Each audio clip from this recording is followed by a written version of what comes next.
Welcome to the In the Hunt podcast. Before we begin, I want to remind everyone you can find us on iTunes, Google Play, Podbean, YouTube, and now Spotify. And don't forget to interact with us on Twitter at jmendel94, and Topher is found at Cochran108. If you want to have some one-on-one time, talk a little Dolphins, maybe talk about who knows what else. All right, well, let's get you up and get on with the show.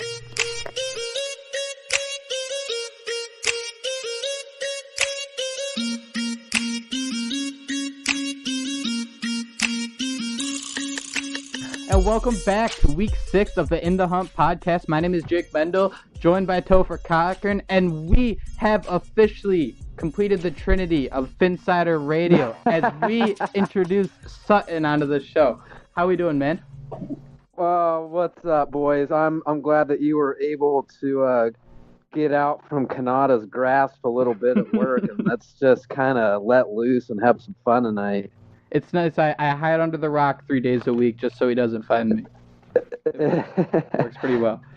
So, Sutton, I want to start you with a very easy question real quick.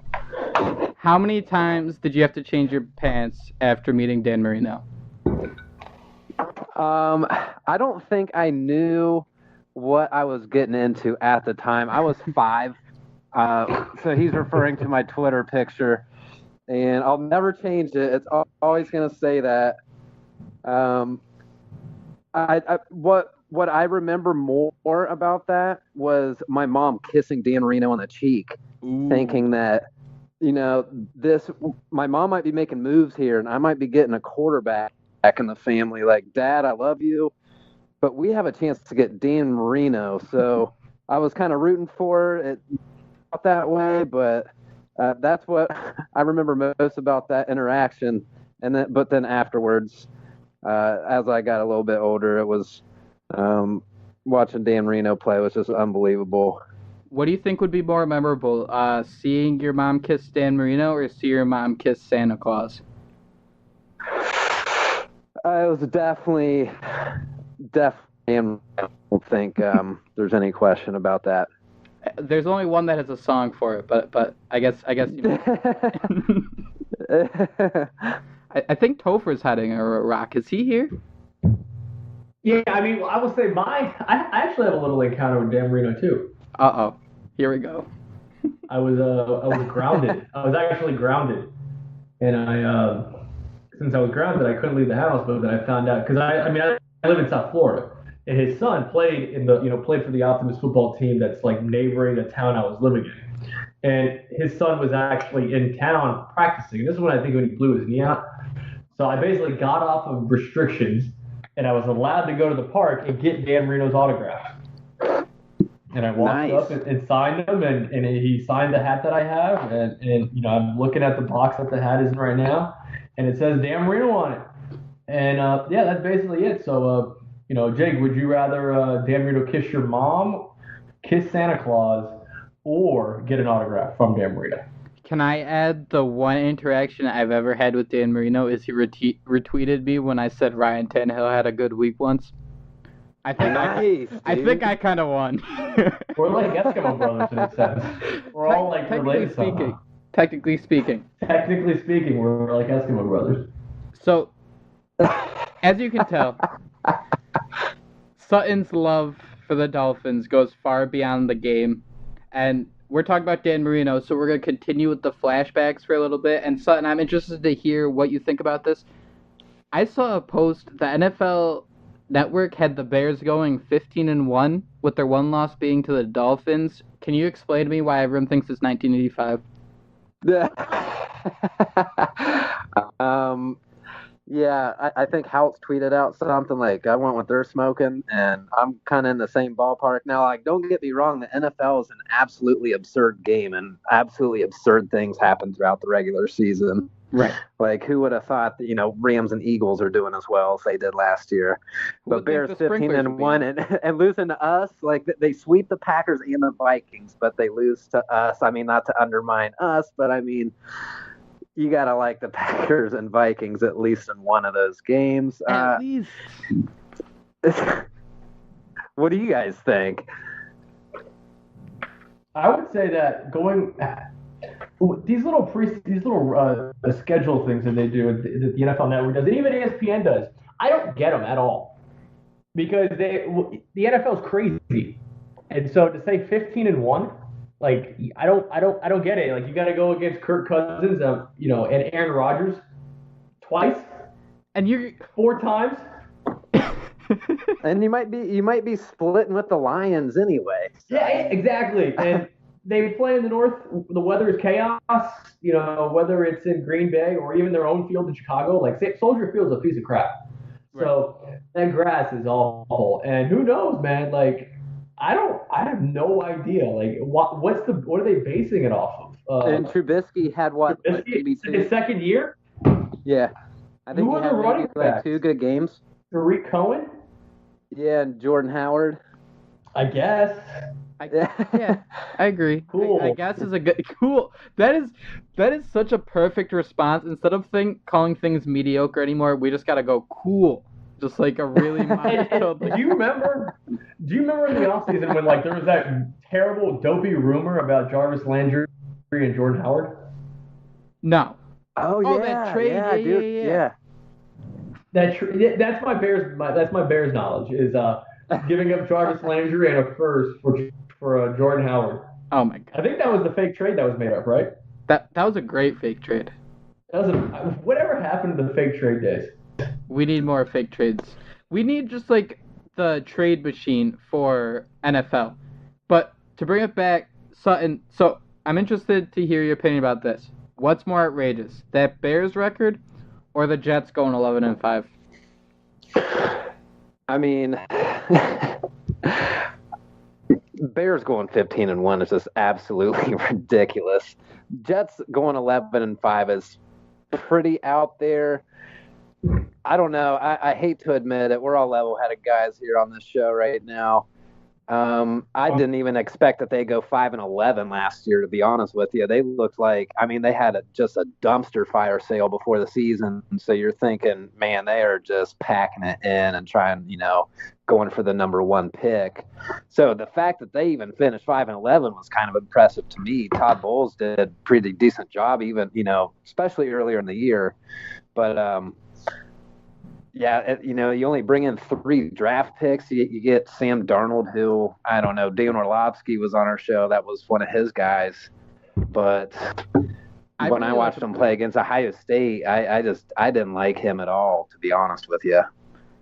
Do you want to reminisce for a minute? Because if we're talking about the Jets last season, should we bring up to what we witnessed at MetLife Stadium last year? Oh my God, that was Jake. I wish we would have met under such drastically different conditions. That was just a recipe for disaster. So this is my first time ever going to MetLife. Was it yours as well? My second. I went the year before with Houts and Kanata when I think it was like the Week 15 game. Yep. It was one of the late games, one of the games that we needed to get into the playoffs, and we freaking whooped that ass. And so my logic going to that weekend was simply this. This could be the worst weekend ever, but at least I know that the Dolphins are going to win this game. Oh my God, how stupid am I? I came in with a really false sense of cockiness. Because wasn't the week before that was when Young Ho, he missed his kick, and we snuck out of San Diego with the win, but still undefeated at the time. So I thought they'd ride that momentum into New York. I hate you think, oh, okay, the cardiac kids are back. There's no way this inferior Jets team. I remember the day before I was at this like little beer festival taking pictures next to like big garbage trucks, like, hey, I'm with the New York Jets team right now, tweeting it out, like being, nice. Just a jackass. And then we just sucked so bad in that game. I don't even know if I want to revisit it too much. I'll revisit it. I was pissed. All right? You didn't pay money to go to it either. That's your guys' fault, okay? That's your fault. I was at home mad. All right? So I'm even looking, that game, going back to it, it was. So yes, they did beat San. Oh, it was Los Angeles. It's Los Angeles, correct? It's Los Angeles now. Yeah. Yeah. They were Los Angeles at the time, I believe. You're correct. They beat them, and exactly, you're trying to hopefully ride out that momentum train, and as they're they go to the Jets, and the game was awful. Like that was the game. You're like, oh, easy 2-0, easy 2-0. And once they do that, once they get there, you could tell it was like the first drive They scored a touchdown. where you knew this was not going to be enjoyable. Yep. I remember. You just knew watching it. It's not going to be enjoyable. I think it was to Robbie Anderson, correct? Yeah. He burned it was a long Alteron pass. Brenner. And that was like oh my God, that guy! That guy! Thank God he's gone. Thank God that guy is gone. And there was just never an opportunity to get up about the game. Like we just were flat throughout. There was never we didn't generate any turnovers. I think the first play of the game we sacked him or something sweet. And then after that, there's just nothing. The worst play about that game was the Jets fans weren't even into it. Oh my God, that was the worst part because we were passed before the game. Jets fans roll in at during the second quarter. I swear. Oh my God, and that they're so lazy. They're so lazy. It was a walk of shame leaving that park and just having everyone say "fins up" in my face. I've never felt so ashamed in my life. Oh my God, it was brutal. I know it's horrible. It's brutal. So, Sutton, I'm sure you know this. I don't have to say it, but training camp starts next week. And you recently, first of all, we need to follow you, Sutton Laces Out, on Twitter, because I'm going to spoil this for everyone. I'm sorry. You posted, you're going to post a Lusaka Polite highlight, and it just, you're so detailed when it comes to the Dolphins. I'm wondering, can you give me some undrafted free agents you like as much as Lusaka Polite this year? Oh, man. Well, Adewale Gunleye, he's one that I really like. Yeah, Cam Wake, another one. Man, I think the kicking competition is probably it's enough of a coin flip for me to think that Greg Joseph from Florida Atlantic is probably one of those names you should keep in mind. It's going to be whoever wins that kicking competition. I don't think that the Dolphins are tied to Sanders just because they invested a 7th rounder. I think they're going to go with whoever has the best leg. Mm-hmm. Them maybe sniffing around at cornerback at supplemental draft. If those rumors are true, then you might think that Jalen Davis from Utah State might stick on. Don't see a whole lot of competition at nickel with McCain. So if something were to happen there injury-wise, God forbid, I'm knocking on wood right now, he has the body type that could fill in that slot corner position. And then just throw a different name out there, Jemias Pittman. He's a D tackle from Central Florida. I think he might be able to stick on because, again, I think towards like the third, fourth D tackle, you have a pretty open competition there, and anything can happen. We've seen, like Neville Hewitts of the world make this team. So that's one guy I'd throw out there, Jemias Pittman. You mentioned Bobby McCain. I find that whole slot position interesting because they say Mika Fitzpatrick is meant for the slot, but then you go ahead and give big money to Bobby McCain. And so what's the defense going to look like? And I think that's the first thing that Dolphin fans are excited for is, what's this defense going to look like? You have the vision in your head. All right, a safety going to play linebacker. Who is that safety going to be? But outside of that, it's something that's is new to be, new to the defense that Dolphin fans have never seen it, and I'm kind of shocked that they're actually thinking about it. Two, they just go at, like you said, they got Bobby McCain and they have Minka Fitzpatrick. Like, what's this defense going to look like? Yeah, part of me is a little bit hesitant just because usually this is the time of year where we hear how complex a defense is going to be and how we're going to rotate guys around and everything. Classic like and then the season turns around, you see the same stuff week in, week out. But I mean, what you're basically alluding to is we have a lot of position groups that they're not.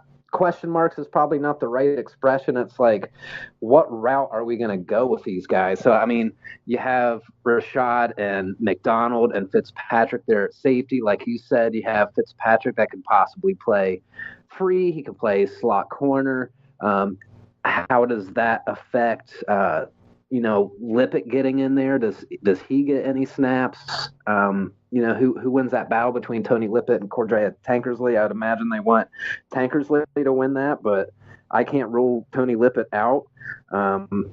When you're talking about Fitzpatrick playing slot corner, how does that affect the snaps of the Jerome Bakers and the Stephon Anthony's? It's interesting how and then you look at the defensive end group. You have Robert Quinn, you've got Charles Harris, you got Branch, you got Wake. How are you going to divvy that stuff up? You have William Hayes in there, so there's so many different personnel groupings that I just hope that we can take advantage of it. To be honest with you, I think that's more of a concern to me than the actual versatility of this group. I agree. There's a lot. There's only one ball. There's only 11 positions. So there's a lot of guys who might not be able to play as much as they really should. So I thought this would be a good exercise because it happens every year. Let's go around and how about we give one surprise cut that might happen this year? And this doesn't necessarily have to be a starter either. Rotational guys are a big deal. High draft picks are a big deal. And the one I kind of want to throw out there, because we're at the point of the off-season where it's PR time. This is where we hear everyone was training the off-season. The quarterback always met with the wide receivers. But one guy we've never heard about, at all, especially with you brought in Albert Wilson, Danny Amendola, Isaiah Ford's coming back. Rashawn Scott was good in, special teams. Is Leonte Carew... Is it time to just say that was a horrible mistake? In my opinion, yes. When you consider the draft capital that we gave up to get him and the fact he's had one touchdown in his entire career with the Dolphins so far, and it's not like I think there was opportunities for him to crack in there, and he just didn't. And right. There's so much competition at the wide receiver position this year that – it's basically, I think Jakeem Grant is ahead of both Carew and Ford, so I think he's the solid fifth wide receiver. Do we even carry 6 wide receivers this year? There's a chance Carew and Ford don't make it, but I would honestly give the position to Ford over Carew if we're talking we're going to keep 6 wide receivers. Right. And I would think, Carew is the easy one for me to get rid of. Oh, well, because of what they gave up. Well, I felt like I was trying to, because it's actually a very good question. What player, even if it's a high round guy, and I was kind of thinking of the tight end position. Okay. You have Gesicki, you have Derby, you have Gray, and you have Escobar. And how many Smythe. are they gonna Don't forget. Exactly, and Smythe. It would shock me if it's Gray. Yeah. I could see that. I'll throw one name out there that I think is probably a little bit higher, and Jordan Phillips. I'll just say it. And Jordan Phillips is a guy. I don't know. We've seen him be sloppy at times, and I don't know. Will we see him? Will we see him in shape and all that kind of stuff? We've seen this staff get rid of players that don't seem to be interested in what's going on here. So if he shows up in shape and fully mentally ready to go, no question there. But he's one that if he comes in kind of fat and not up on the playbook and stuff and looking a little rusty, I could see them just pulling the trigger with all the young guys that we got in that group. That's really interesting because you even mentioned the defensive tackle earlier that might make the team, and all I could think of is last year when we had Godshaw come in for a couple games and Taylor Vincent come in for a couple games, and you would have never guessed these were undrafted guys. These guys played like they really belonged in the NFL. So you got those two. I know you use 90% of your snaps in Sue. But, if you use a rotation, William Hayes is probably going to play inside a little bit. We saw Charles Harris play inside a little bit. And I think we're seeing just more. We don't want guys who are going to be on the field all the time or need to be paid to be on the field all the time. I think that's a really good point you make where there's always someone. There's always someone we don't necessarily expect. And I think he's someone to expect if you're not expecting anyone, if you catch my drift a little bit. Well, yeah, and he's one of those guys that could quote unquote send a message to the locker room. He would be one of those guys like, well, hey, he had every opportunity, didn't seize it. We're getting rid of him now.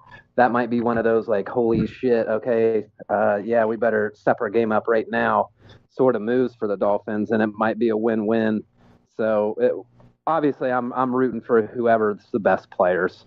Right. So I have no personal intent against Jordan Phillips. I think he could certainly ball out this year too. But absolutely, just want to keep an eye on. High motor, high upside. It's kind of always been that niche he's fit.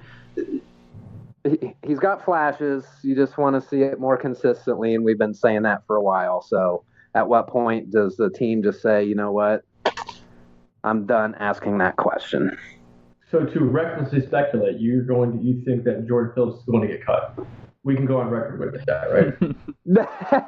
That's what we're titling this podcast. Yeah, we're going to title the podcast "Reckless Speculation."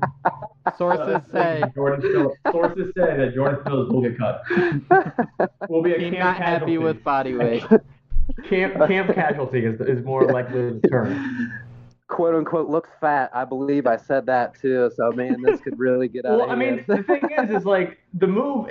It's actually interesting because it's the move that would not make sense, but would totally make sense. Because I'm looking at like a made-up depth chart right now on online, and the only guys I can see like that are not going to make it are maybe like a backup offensive lineman. I mean, Brock Osweiler, Bryce Petty's they're just little arm punts. Right. Brock, like you think it's going to be Tannehill and fails, maybe Sonoris Perry, but like those aren't really guys. Like those are just kind of depth guys that you put on special teams. And Mike Holt. Like, these are just names I'm looking at right now. Mike Holt, Jordan Lucas, like, are these guys, like, and I think Phillips is the one that could be like, holy crap, like, wow. Because he fits that mold of never getting it and having flashes, but just never getting with it. And you're just kind of, like, tired of it. Absolutely. Son, I was wondering what you're thinking about the linebacker core, because we've talked about the defensive tackles. The secondary has a chance to be very, very good, but the linebackers, I think they have the most upside of any group on this team, maybe outside of the secondary. I think when you look at someone like Stephon Anthony, I think he showed a little bit at the end of last season. You draft Jerome Baker. Chase Allen wasn't terrible as like a fourth guy. Raekwon's coming back. What are you looking to see out of this unit once training camp begins? Yeah, just speaking to your point about Stephon Anthony, he showed some range that we didn't have in the linebacker unit. Kiko, for whatever reason, didn't seem to be very fluid in pass coverage. You kind of want to reflect to see how far back that actually goes. But anyway, Raekwon coming back is certainly going to be huge, and to see what we have invested in that young man. But the word that I just used, range, that seemed to be our really Achilles heel in that group. We just cannot ever seem to cover tight ends. We struggle covering running backs coming out of the backfield. So to have Stephon Anthony kind of show the flashes he did last year, and then hearing some favorable reports so far, obviously you got to take them with a grain of salt. But any positive news about Stephon Anthony, I think, is good news.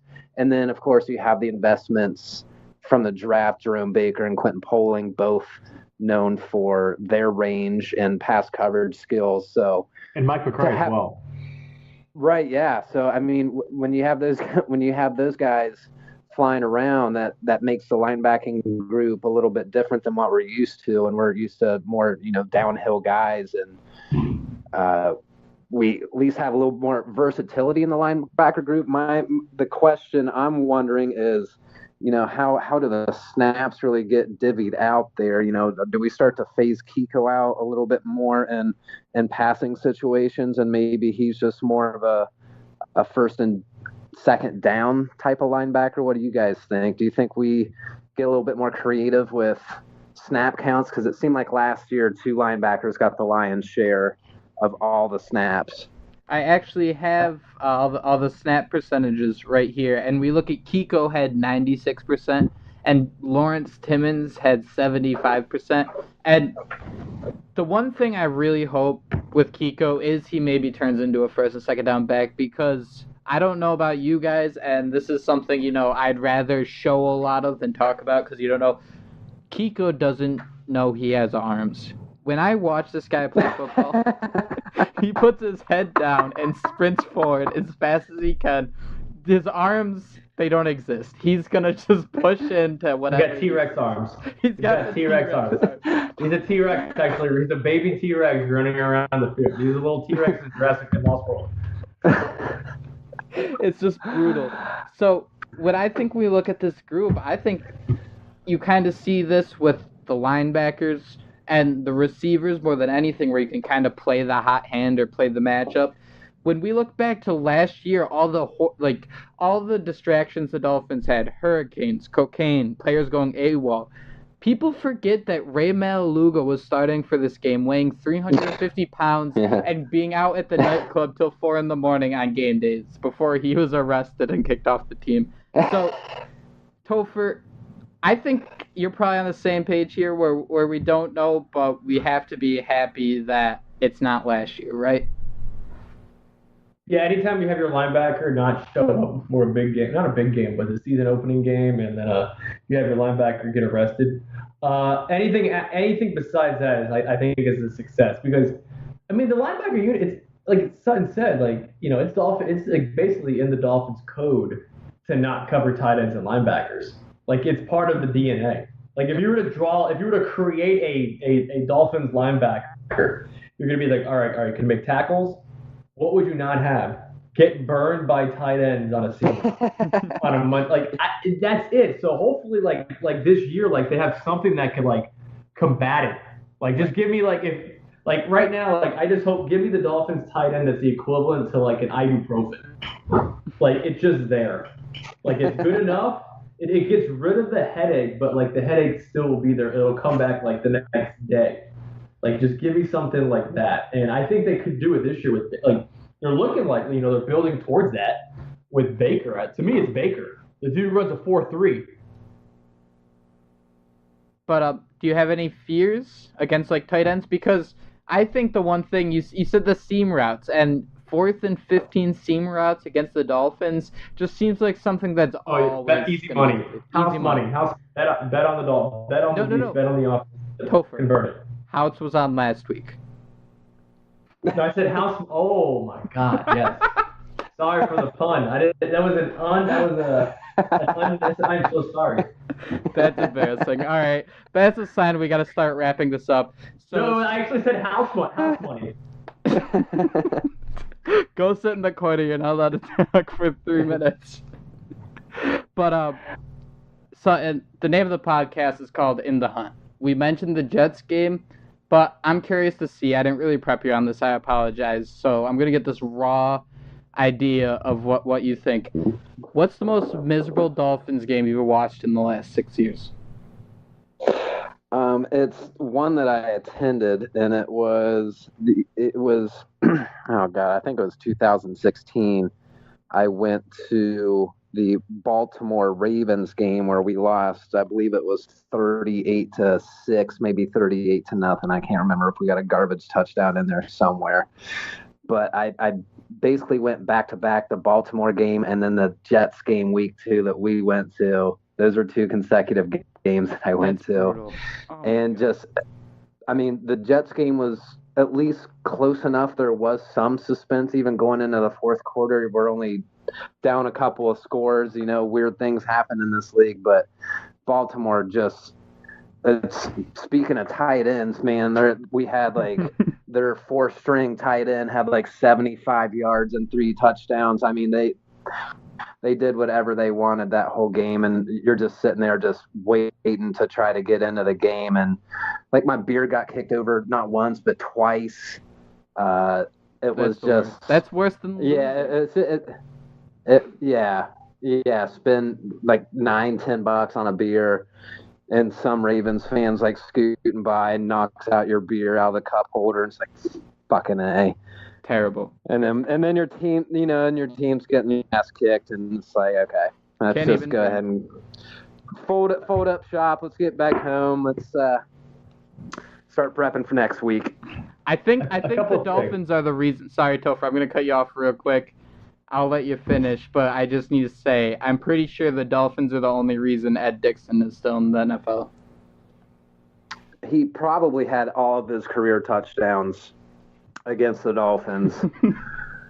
It wouldn't surprise me at all. So we were thinking of putting together some things you could do with your kids, kind of as like your PR firm. So I was thinking you could open up a mom and pop store where you don't have to pay anyone because it's just your kids. Summer work. Yeah, it's like little quickie shops. Yeah. Everyone's walked into the gas station where they're trying to buy gas, and you hand a $20 bill to like a kid who's like 13, and it's just whatever. You just kind of look the other way. See, you could do that and make your millions. Yes, exactly. You could also coach them. I love it. You could also coach them in little league games because they're going to be all on the same team at one point. Well, I mean, really, I have all the team members right there. I have referees if I need them for free. We can just kind of run this thing. Just come over to my backyard. There's a game going on. Who's your favorite? Have you? Yeah. Who's your favorite kid? Do you have a favorite? I know you have a favorite kid. This is the podcast. It's us guys. It's us guys talking. It's guy talk right now. Oh, this is the one question I'm never supposed to answer, but I'll answer it just for you guys because I love you. There's always something about your firstborn child. There's nothing like the experience of becoming a parent for the first time. After that, I won't say it's chalk work or anything, but you've done it before, so it does have some form of desensitization there. Yes, I just dropped that word on your podcast. I think you sound there's like something about just trying to educate you all. You sound like a pro, like you've been there before. But there's something about the firstborn.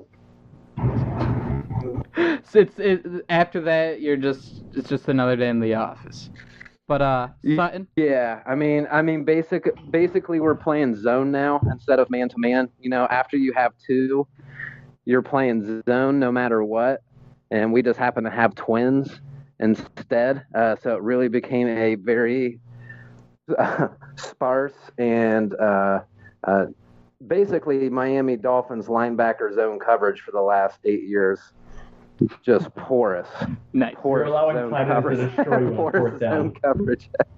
It was a go, but you did a go instead. Yes, that's very good, Jake. I'm proud of you. Oh, and I happened to, and by the way, one of the twins is named Jake. It's named after you, of course. Let's go. Smart. Very smart. See, the best part is because you just wrapped the show for me, because you mentioned my name's Jake, and we made a deal on our last show, and we're not going to do it for the rest of the show, but we're just going to say that we're aware of it, that we were not going to say your first name. Topher doesn't know what it is, and we're just going to keep it that way forever. So we accomplished 35 minutes of airtime without saying your first name. The prop bet we had. We had the prop bet, and it worked. Sutton, thank you so much for joining us. I'm glad we finally got you on. We hired Houts. We'd hire you, but we don't want to have to pay all your kids too. So we'll work on that. We'll get there. Yeah, it's a steep price. Too much. But thank you. We'd love to have you back on. We'd love to have you back on for the regular season. We could get riled up next time the Dolphins lose to the Jets, or when they beat the Bears as the only team that beats them this season. Topher, you want to tell everyone where they can find us? First of all, Sutton, where can we find you? Well, hey, you can find me on Twitter, Sutton Laces Out, Sutton Laces Out. I also write for the Phinsider. And just, yeah, really appreciate you guys having me on. Let's tailgate sometime in the very near future. Absolutely. Yeah, that sounds awesome. You could find Jake. We could find Jake at jmendel94, and you could find me at Cochran108. We're actually on Spotify right now. We're on YouTube as well. So if you want to comment on the YouTube feed, go for it. Or you can subscribe to us on iTunes, and please review us. Let's get this show going. Review us. Road on the show. Let's get this road on the show on iTunes. Listen to us on Podbean as well. We're all over the place. There's zero excuse for you to not listen to us. Exactly. Topher, Sutton, fins up.